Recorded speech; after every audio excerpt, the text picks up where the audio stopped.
Assalamualaikum warahmatullahi wabarakatuh. Apa kabar sahabat semua? Mudah-mudahan sehat dan insya Allah selalu sehat, serta selalu dijaga oleh Allah Subhanahu wa Ta'ala.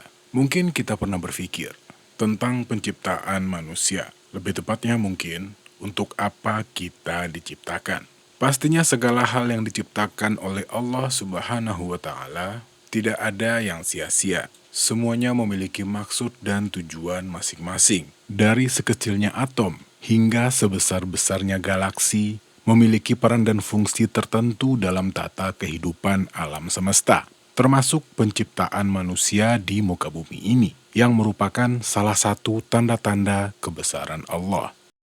Allah Subhanahu wa Ta'ala telah menuliskan maksud dan tujuan penciptaan manusia dalam kitab Lauhul Mahfuz, yang menjadi catatan paling sempurna atas segala sesuatu. Manusia diciptakan bukan tanpa alasan, tetapi dengan tujuan yang jelas dan mulia. Sebagai khalifah di bumi, manusia diberi amanah untuk menjaga dan memelihara bumi, menjalankan syariatnya, serta beribadah kepadanya dengan sepenuh hati.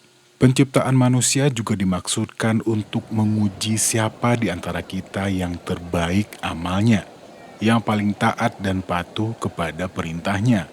Dengan memahami tujuan penciptaan ini, kita sebagai manusia diharapkan bisa menjalani hidup dengan penuh makna, selalu berusaha mencapai ridhonya dan mengisi kehidupan ini dengan kebaikan dan kebajikan.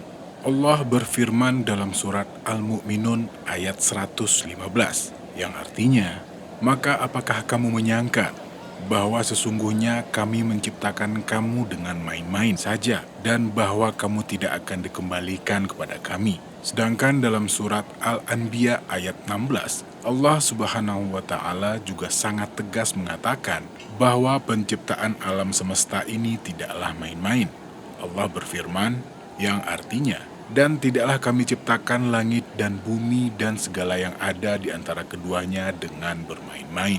Jadi, di sini kita disuruh untuk berpikir, apa maksud Allah Subhanahu wa Ta'ala menciptakan manusia. Sebagaimana yang udah kita bahas di atas, kalau penciptaan segala sesuatu itu pasti ada maksud dan tujuannya. Dan maksud dan tujuan untuk diciptakan manusia sendiri adalah sebagai berikut. Yang pertama adalah untuk beribadah kepada Allah. Allah menciptakan manusia untuk beribadah kepadanya. Ini adalah alasan yang paling utama yang perlu kita pahami. Penjelasan ini bisa kita temukan dalam surat Az-Zariyat ayat 56. Allah berfirman, yang artinya, "Dan aku tidak menciptakan jin dan manusia melainkan supaya mereka beribadah kepadaku." Lalu, Allah juga berfirman dalam surat Al-Baqarah ayat 21, yang artinya, "Wahai manusia, sembahlah Tuhanmu yang telah menciptakanmu dan orang-orang yang sebelummu, agar kamu bertakwa." Lalu untuk tujuan kedua adalah sebagai khalifah. Selain kita disuruh beribadah kepada Allah Subhanahu wa Ta'ala, kita juga diciptakan oleh Allah untuk menjadi khalifah di muka bumi. Allah ingin manusia, yaitu kita, untuk mengurus bumi dengan kekuatan akal yang kita miliki. Mengenai hal ini juga tercantum dalam surat Al-An'am ayat 165. Allah Subhanahu wa Ta'ala berfirman, yang artinya, "Dan dialah yang menjadikan kamu penguasa-penguasa di bumi, dan dia meninggikan sebagian dari kamu atas sebagian yang lain dengan beberapa derajat untuk mengujimu tentang apa yang diberikannya kepadamu. Sesungguhnya Tuhanmu sangat cepat dalam memberi siksaan, dan dia sungguh maha pengampun lagi maha penyayang." Dan selain dari beberapa surat tersebut di atas, penjelasan manusia menjadi khalifah juga dijelaskan dalam surat Al-Baqarah ayat 30, surat Al-A'raf ayat 69 dan 74, surat Yunus ayat 14 dan 73, dan di beberapa surat yang lain. Dan selanjutnya, fungsi penciptaan manusia yang ketiga adalah agar tahu kekuasaan Allah Subhanahu wa Ta'ala.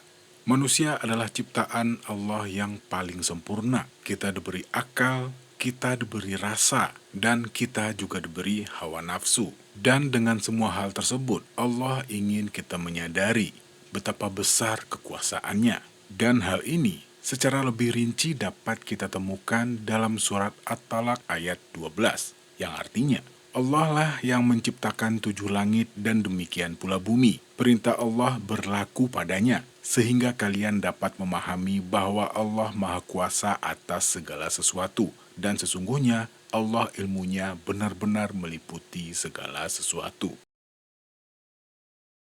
Dan tujuan penciptaan manusia yang keempat adalah untuk mengemban amanah. Selain untuk beribadah sebagai khilafah dan untuk menyadari kekuasaan dan kebesaran Sang Maha Pencipta, manusia juga diciptakan untuk mengemban amanah di muka bumi.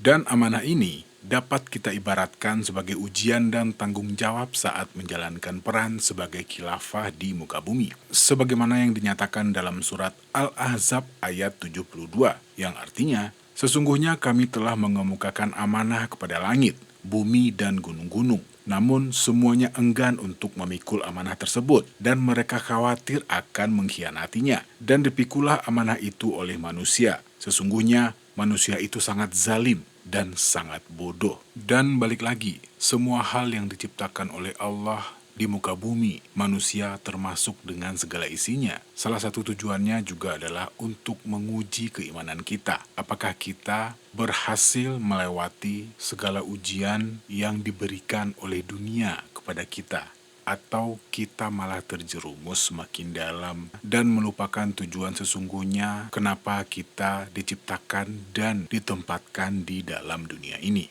Mudah-mudahan hal ini menjadi bahan dan renungan untuk kita semua, termasuk saya sendiri. Dan mudah-mudahan video ini juga dapat menjadi renungan sahabat-sahabat semua. Dan saya akhiri dulu video ini. Terima kasih. Assalamualaikum.